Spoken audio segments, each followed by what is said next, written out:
It literally just started raining, and how friggin' appropriate. All right, guys. The final update of Union Cross, the absolute finale, the big shebang, is happening on Monday, the 31st of May. So 3 whole days away as of the recording of this video right now. One would assume it's coming out an hour after for Global at the same time, but we don't know. We might get a tweet tomorrow confirming it. We might get nothing. As far as we can tell, uh, the Twitter for Global has more or less been abandoned as the social media team has moved on to obviously projects that are alive and can make Square Enix money. So we might get a tweet, but one would assume, given all the hard work the JP developers have done to more or less, catch us up for the last 2 updates, surely the finale itself is going to be delivered on the correct time. But I guess we can't guarantee it. We'll know when the update's literally downloading to our devices. So anyway, it comes with a nice little spoilerific image, as it typically does, except for last month. So with that, I guess if you don't want to know any spoilers about what I think about this image, probably time to skedaddle because we got 3 days of thinking to do, and I couldn't avoid it. I was like, screw it, you know what? I'm gonna look at it. So here we go. I'm gonna more or less give my thoughts on what's gonna happen, and a couple kind of spoilerific things happening there. But anyway, let's give it a look. All right, 1, 3, 2, 1. Here we go. Okay, it's in pretty low resolution, unfortunately. So this is the best we can do. But let's start with the biggest image first. Okie dokie. So presumably immediately following, well, very, very soon after the finale of the last update, essentially our player character, Skald and Ephema, have just bowed farewell to Brain, Laurium, Arena, and the unconscious Ven in 4 of the pods that were remaining. Okay, so in the Data Daybreak Town, there were 7 pods in total. 1 was destroyed by the battle between Maleficent and Laurium.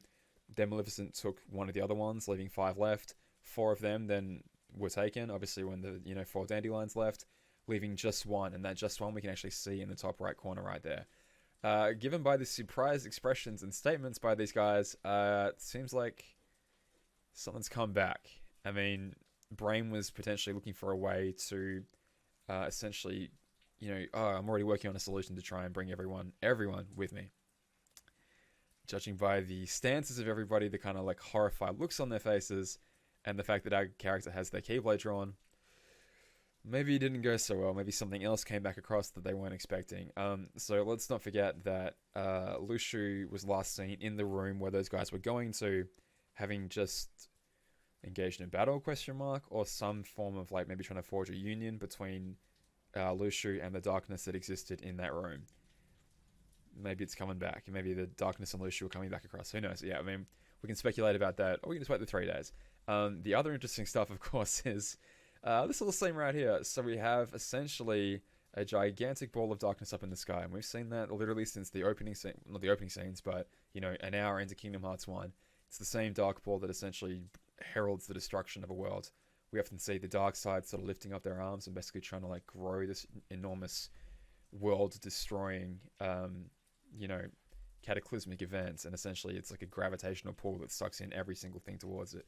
Seen it plenty of times throughout the Kingdom Hearts series. 0.2, Birth by Sleep, obviously Kingdom Hearts 1 itself, seen it a bunch, and yeah, Daybreak Town is definitely getting that treatment. We can tell it's Daybreak Town, if not obviously because of the houses there, the hillside, the green, that if you haven't noticed, this right here is the tower. It's the tower. That's literally it right there. So it's obviously this, they've edited a map very similar to this to Apocalypsify it. And the last time we saw tornadoes wreaking havoc throughout Daybreak Town, there was no sign of the sun at all. It was basically just like covered in tornadoes and crap. Which leads me to believe this could be the real Daybreak Town getting destroyed. In theory, the real Daybreak Town already got destroyed, but we've seen evidence to say that necessarily hasn't happened yet, because obviously like there's a real tower in Daybreak Town. We've seen that it still exists, so it's like clearly the entire world hasn't been destroyed just yet. So I have wondered about that for a while. Like, surely the Keyblade War caused the destruction of the entire world, and as far as we knew, it seemed at least intact enough to house the Data Daybreak Town, and to that point, all of Daybreak Town's tower. We may finally be seeing the destruction of the real Daybreak Town, going to go along nicely with the destruction of the Data one. But I guess it could still be the Data one. We don't know. I guess we'll see very soon. And then lucky last, we have this screenshot here. People are wondering where that is. That little thing up there, that's a house. That's a Daybreak Town tower house, and we can see it. It's one of these houses right here. Daybreak Town's getting flooded.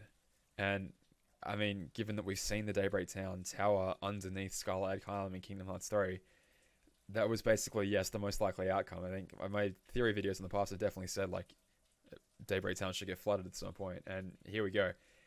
What's interesting, of course, is that Dirty Great Pod sitting right, and there's like the gears from other parts of Daybreak Town during the tower as well, and I recognize that. I can't tell you where from right now. I'll think of it the second I stop this video, but yeah, like definitely recognizable parts of Daybreak Town and in the debris. Oh god, a pod opening up. This to me is surely one of the final shots of the update. Basically, what I can assume is going to be this is now the real world. The real Daybreak Town has been destroyed and completely flooded.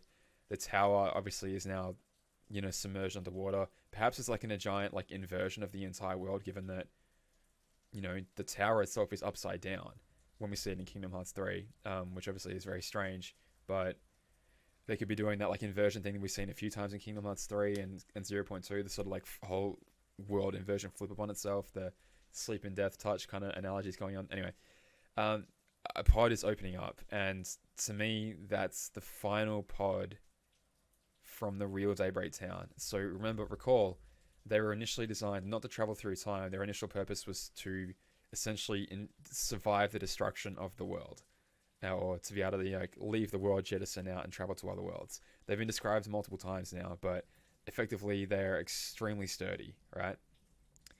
Kind of like a black box in a way, in that they can survive the cataclysmic event, well, not cataclysmic, but they can survive a tremendous amount of damage and still retain the precious cargo inside. I feel like our final Union leader that isn't going to travel through time is going to pop out of this here, right here. I mean, maybe they do, maybe they do travel forward through time, but I feel like this one is a case of it's used for its quote-unquote intended purpose, which is just to survive the destruction of the world. I feel like it's going to be Brain, and I feel like Brain will now build Scarlet Egg Island from literally the ruins of Daybreak Town. There was Daybreak Town, the Break, and then Scala. They've more or less said it from day one, and this is basically, I feel like this, I mean, what else could it really be? Again, we've got evidence of broken Daybreak Town. One lone survivor, it seems like, standing atop the wreckage, and, I mean, is he able to, like, God, I don't know, like salvage some of the buildings somehow and start building that way? Or does it just like, now that Brain potentially holds Ephema, now that Ephema holds the Master Defender, I don't know, Brain will potentially be given the Master's Keyblade from Mushu after that whole kerfuffle is going to happen there. Yeah, like will he use that Keyblade to transform the worlds the same way that, Aqua was able to transform the Land of Departure into Castle Oblivion? Who knows, but yeah, it definitely seems like this is basically the beginning of Scala, to me anyway. I mean, I would love to hear what you guys think. And again, in 3 days we'll find out. I mean, there are other details that I could sort of speculate about, but it's like, I can see various shapes like underneath the water here. But rather than, endlessly speculate on a tiny, tiny, blurry as all hell photo, just wait the 3 days. I think I'm just going to wait the 3 days.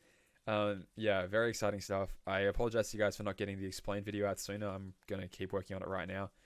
But yeah, this is it. It's been a long, long, long time coming.